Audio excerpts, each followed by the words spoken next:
안녕하세요. 닥터립TV 가정의학과 전문의 원장 이진복입니다. 오늘은요, 중년 이후에 다이어트와 건강을 위해서 꼭 지켜야 될 7가지 원칙에 대해서 말씀을 드리도록 하겠습니다. 젊었을 때는요, 대사도 좋고 근육도 좋고 그리고 또 혈기도 왕성해서 여러가지 음식도 먹고 술도 먹고 운동도 안 하고 이렇게 해도 크게 건강상의 문제는 없었어요. 하지만 이제 중년 이상이 되면서 우리가 생활 습관을 제대로 조절하지 않는다면 비만과 건강의 문제가 반드시 따라오게 되어 있습니다. 그래서 오늘은요, 제가 중년 이후에 건강과 다이어트를 위해서 꼭 지켜야 될 것 딱 7가지, 제가 정말 엄선한 7가지에 대해서 말씀을 드리는 시간을 갖도록 하겠습니다.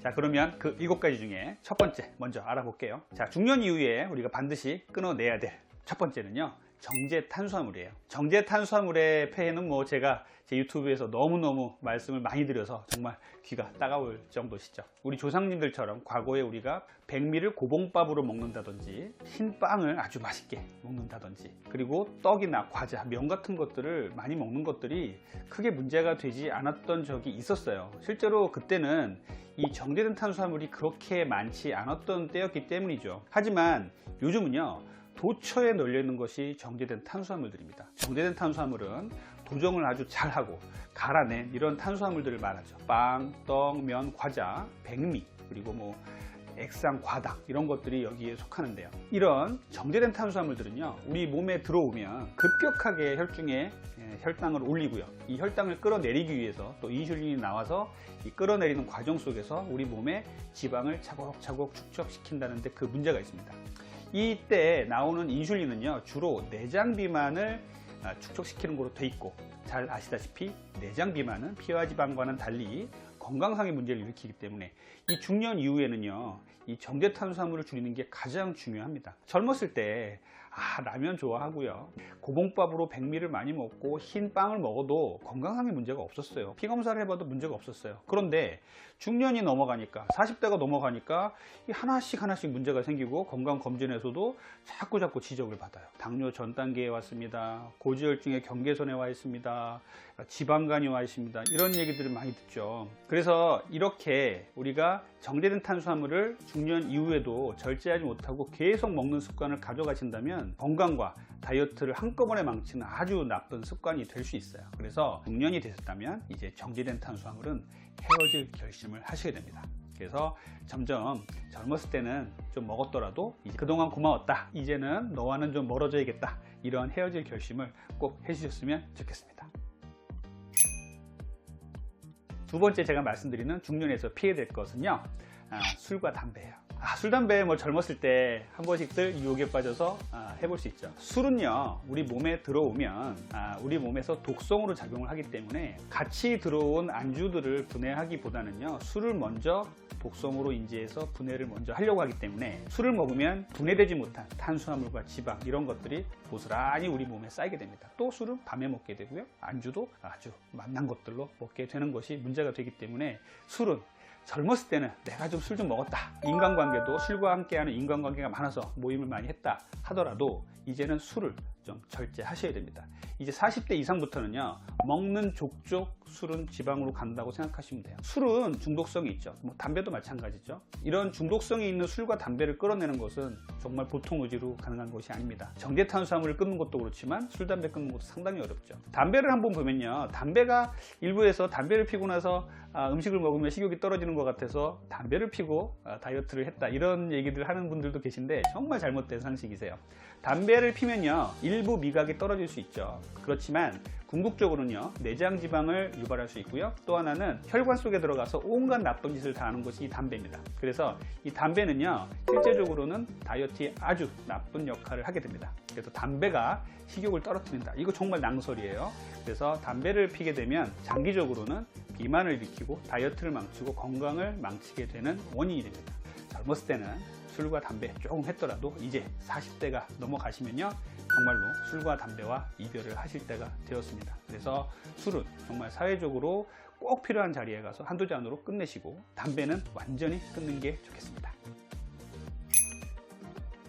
자, 세 번째 제가 말씀드리는 이제 중년 이후에 끊어야 될 것들은요, 당독소가 많은 음식이에요. 현대인들에게 당독소는요, 상당히 중요한 건강의 문제, 노화의 문제, 비만의 문제를 일으킵니다. 그럼에도 불구하고 현대인들은 아주 이런 당독소가 많은 음식을 많이 먹고 있어요. 당독소는요, 당과 아미노산, 지방이 만나서 만들어내는 최종 당화 산물로 우리 몸에서 배출되지 않고 차곡차곡 쌓이게 돼서 독성으로 작용하게 되는 물질입니다. 그래서 당 독소가 많은 음식을 먹으면요, 노화가 빨리 되고요, 질병을 일으키고요, 비만이 되는 게 문제예요. 이 당독소가 많은 음식은 무엇이냐면요, 직화구이, 단맛이 많은 음식들, 그리고 과일을 당금이라든지 청으로 만들어서 먹는다든지 이런 것들에도 상당히 당독소가 많은 것으로 되어 있어요. 제가 당독소에 대한 얘기는 제 유튜브에서 정말 많이 말씀을 드렸는데, 당독소가 많은 음식은요, 젊었을 때는 좀 먹었다고 하더라도 이제는 40대 이후부터는 끊어 나가셔야 됩니다. 직화구이 캠핑 가서 먹으면 얼마나 맛있어요. 그게 정말 뭐 1년에 한두 번 이 정도야 먹을 수 있겠지만, 정말 자주 가가지고 일주일에 한 번씩 가서 직화구이를 먹는다? 이거 건강에 정말 안 좋고요, 다이어트와 비만에도 정말 안 좋습니다. 에어프라이로 고온에서 튀겨낸 감자튀김이라든지 햄이라든지 소세지라든지 이런 것들 정말 안 좋아요. 이런 것들 정말 피해 주셔야 되고, 당 독소에 대한 문제는 정말 심각합니다. 노화를 일으키고 비만을 일으키고 건강에 심대한 타격을 주는 것이 이 당 독소이기 때문에 치매, 그리고 눈의 녹내장, 백내장, 그리고 지방간, 각종 당뇨의 합병증도 일으키는 것으로 되어 있습니다. 당 독소가 많은 음식, 제 유튜브 다시 한번 보시고 절대 좀 피해 주셨으면 좋겠어요.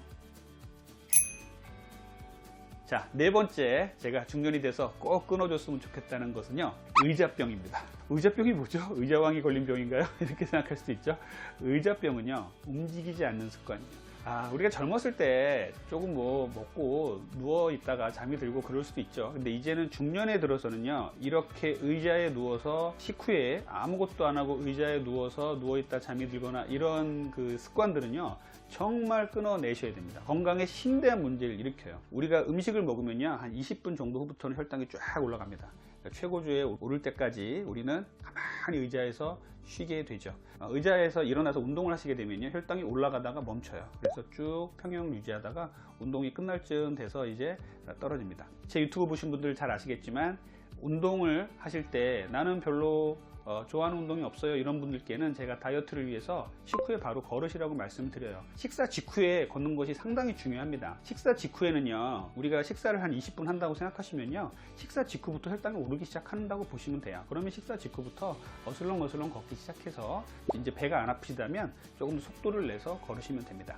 식사 직후에 위장장애 때문에 걱정하시는 분들이 계신데요, 심각한 위장장애가 있는 분이 아니라면 식사 직후에 걷는 거 문제가 안 되고요, 제가 무리해서 걸으란 말 안 했습니다. 식사 직후에 어슬렁어슬렁 재활용도 하고 설거지도 하고 하시다가 밖에 나가서 30분 40분 걷고 들어오십시오. 이때 속도를 높일 수 있다면 배가 안 아플 정도로 조금 더 숨이 차게 걸으시면 좋겠어요. 그래서 의자에 앉아 있는 게 현대인들한테는 이제는 병입니다. 이제 어디에 가더라도 의자부터 찾는 이런 것들 의자병이라고 얘기를 해요. 헬스클럽 가서 강도 높은 운동을 하시는 것보다는요, 의자에서 일어나셔서 일상생활 속에서 운동을 많이 하시는 게 훨씬 더 중요합니다. 그래서 여러분들이 네 번째로 끊어내셔야 될 것들은요, 의자병이에요. 움직이지 않는 습관, 이런 것들은 제일 안 좋은 습관이라고 보겠습니다. 자, 다섯 번째 제가 말씀드리고 싶은 중년에서 끊어내셔야 될 것들은요, 수면 부족이에요. 자, 젊을 때야 밤 많이 셀 수 있죠. 밤새고 일도 하고 밤새고 놀 수도 있죠. 젊었을 때는요, 할 수 있었어요. 그리고 하룻밤 새우고 나면 낮에 좀 자면은 또 다음날 밤새울 수도 있고 이런 체력이 됐었는데, 중년이 돼서 이제 하룻밤 만약에 뭐 일 때문에 하룻밤 잠을 좀 설친다든지 그렇게 되면요, 며칠 힘들잖아요. 그러니까 우리 몸이 그만큼 이제는 이 적응력이 많이 떨어진 거예요. 그래서 젊었을 때 조금 밤을 새고 수면을 좀 못 취할 수도 있지만, 이게 중년이 되면요, 수면의 문제는 정말 중요합니다. 수면에 나오는 호르몬에 제일 중요한 게 성장 호르몬이라고 말씀드렸죠. 성장 호르몬은 밤 10시부터 새벽 2시까지 가장 많이 나오게 됩니다. 성인에서도 나오게 되는 이 성장 호르몬은 근육을 증가시키고 지방을 태우는 이런 역할을 하는 아주 중요한 호르몬이에요. 그런데 현대인들은 이 시간을 날려버리게 됩니다. 그렇게 되면 고스란히 살은 찌게 되는 것이죠. 그리고 그렐린, 렙틴 같은 이 식욕을 조절하는 호르몬들이 교란이 와요. 잠을 못 자면. 그리고 코티졸이라는 스트레스 호르몬이 나와서 또 내장 지방을 축적을 합니다. 그래서 이제 장기적으로 만성적으로 잠을 못 주무시는 분들은요, 이제는 상당히 많은 내장 비만 그리고 각종 대사 질환으로 고생을 많이 하시게 됩니다. 정말 뭐 3교대나 이런 분들은 어쩔 수 없지만 내가 잠을 잘 수 있는 여건이라면요, 밤에는 정말 잠을 위해서 이제는 투자를 하셔야 돼요. 잠이 오면 잔다가 아니라요, 숙면을 위해서 노력을 하는 자세를 가지셔야 됩니다. 발광 조명, 핸드폰 보는 거 밤늦게는 피하시고요. 잠자리에 들 때는 낮은 조도의 조명과 책을 보다가 주무신다. 이런 습관을 꼭 지켜주시길 바랍니다. 6번째, 우리가 벗어나야 될 나쁜 생활 습관은 불규칙한 생활 습관이에요. 불규칙하게 밥을 먹고 몇 끼 건너뛰었다가 폭식을 하고 이런 것들 젊었을 때는 있을 수 있죠. 그리고 생활하다 보면 그럴 때도 있을 수 있죠. 하지만 이것들이 수면과 마찬가지로 우리 몸에 이 적응력이 많이 떨어지기 때문에 갑작스럽게 밥을 못 먹다가 폭식을 한다든지, 아침과 점심시간이 짧아졌다가 점심과 저녁시간이 짧아졌다가 갑자기 길어졌다가, 이런 것들의 습관은 정말 안 좋습니다. 이제는 우리 몸에 인슐린이요, 적당한 시간에 나오고 적당한 시간에 쉬어서 췌장까지 쉬게 해주는 이런 생활 습관을 가지셔야 되는데, 불규칙한 생활 습관 때문에 우리 몸이 망가지고 비만으로 가는 지름길이 되는 것이에요. 불규칙한 생활 습관은요, 우선 인슐린을 망가뜨리고요, 또 스트레스 호르몬이 코티졸을 나오게 해서 내장 지방을 축적시키게 됩니다. 그래서 가능하시다면, 되도록이면 아침에 몇 시에 딱 일어나고 저녁에 몇 시에 딱 자고, 점심 저녁 나는 몇 시에 먹는다, 요 시간을 꼭 지켜주시고요. 이런 시간을 딱딱 지켜주시면서 리듬을 계속 찾아가시는 게 중년의 다이어트와 건강에서는 상당히 중요합니다. 자, 7번째, 마지막으로 제가 정말 강조드리고 싶은 것은요, 스트레스예요. 스트레스를 관리하자는 거예요. 정말 스트레스는 우리 인간의 가장 큰 적인데 정말 피하기 힘들죠. 사회생활하면서 어떻게 스트레스 안 받아요? 이런 분들 계시는데, 젊었을 때야 스트레스 받고 또 뭐 풀 수 있는 계기들도 많잖아요. 젊었을 때 술도 먹을 수 있고 밤새 놀 수도 있고 한데, 중년이 돼서 스트레스 관리가 제대로 안 되면요, 앞에 말씀드린 모든 문제가 생깁니다. 스트레스 관리가 안 되면요, 정제 탄수화물도 먹고 술도 먹고 담배도 피게 되고, 또 수면장애도 올 수 있고 생활 습관도 엉망이 되고 폭식하고 이렇게 될 수 있잖아요. 이 스트레스는 관리를 한다는 것이 상당히 쉬운 일은 아니죠. 저도 정신과 의사가 아니기 때문에 이런 구체적인 말씀을 드리는 거에는 조금 조심스럽습니다만, 자기가 스트레스를 해소할 수 있는 어떤 취미라든지 생활 방식을 잘 찾으셔야 돼요. 조용히 명상을 한다든지 스트레칭을 한다든지, 또 음악을 들으면서 잠시 눈을 감고 몇십 분 동안 쉰다든지, 이러한 자기 나름대로의 스트레스 해소 방법을 찾으셔야 돼요. 현대인들에게는요, 스트레스는 가장 큰 비만과 건강의 적이 됩니다. 스트레스는 코티졸이라는 호르몬을 나오게 하고요, 렙틴 그렐린을 엉망으로 만들어서 아무 때나 먹고 아무 때나 배고프게 돼요. 그래서 스트레스를 받으시면 비만으로 갈 수 있고요, 비만은 건강의 문제로 갈 수 있습니다. 그래서 스트레스는 중년 이후에 반드시 잘 관리를 해달라, 이런 말씀을 꼭 드리고 싶어요.